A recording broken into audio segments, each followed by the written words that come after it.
You know, before the COVID-19 pandemic, I think many of us took travel for granted.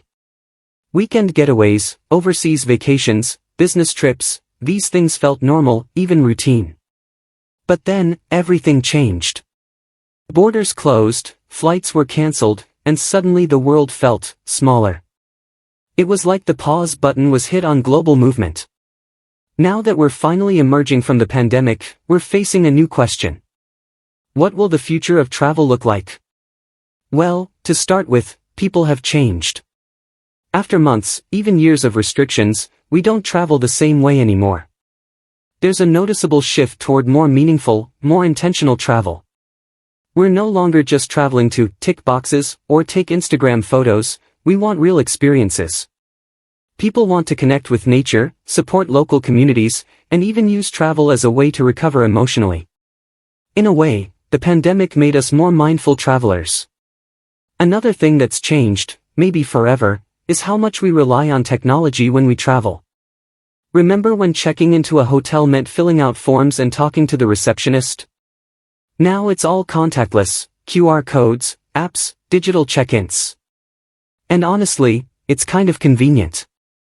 We've also seen the rise of things like digital health passports, proof of vaccination, and even virtual tours.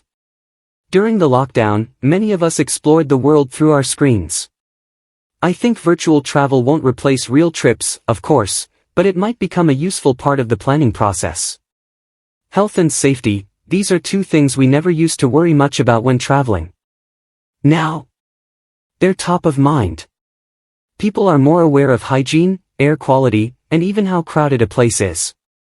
Hotels, airlines, and tourist spots all have to step up their safety standards, not just during the pandemic, but going forward too. And honestly, that's a good thing. Then there's this trend that I find really fascinating, sustainable travel. During lockdowns, we saw how quiet beaches became clean again, how wildlife returned to national parks.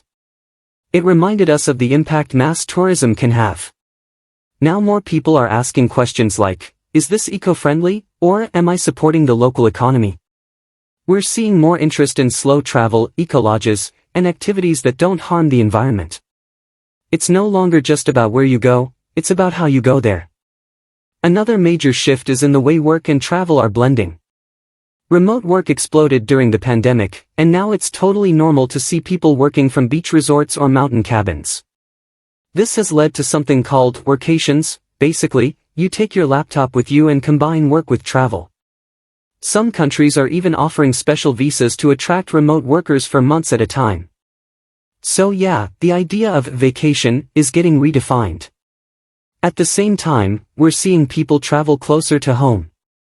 Domestic tourism has really taken off, partly because international travel still comes with a lot of restrictions and paperwork.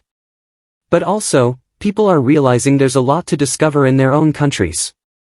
Small towns, local nature spots, hidden gems, they're all getting more attention. It's kind of beautiful, really. Of course, the industry itself, airlines, governments, travel agencies, has had to adapt. There's more flexibility now. Refunds, rebookings, travel insurance, it's all more important than ever. Travel companies are learning that people need peace of mind, not just good prices. They also have to be transparent about health policies, safety protocols, and sustainability efforts. And I think, above all, we're seeing travel become more emotional. After being stuck at home for so long, travel now feels like freedom.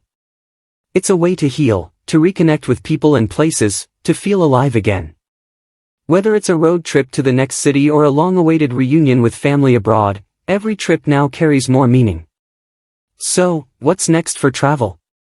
Well, I don't think it will ever go back to normal, but maybe that's okay.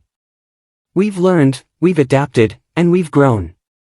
And I believe the future of travel will be more conscious, more connected, and hopefully, more sustainable. It might take time, but the wanderlust in us isn't going anywhere. Thanks for listening, and wherever your next journey takes you, I hope it's one that truly matters.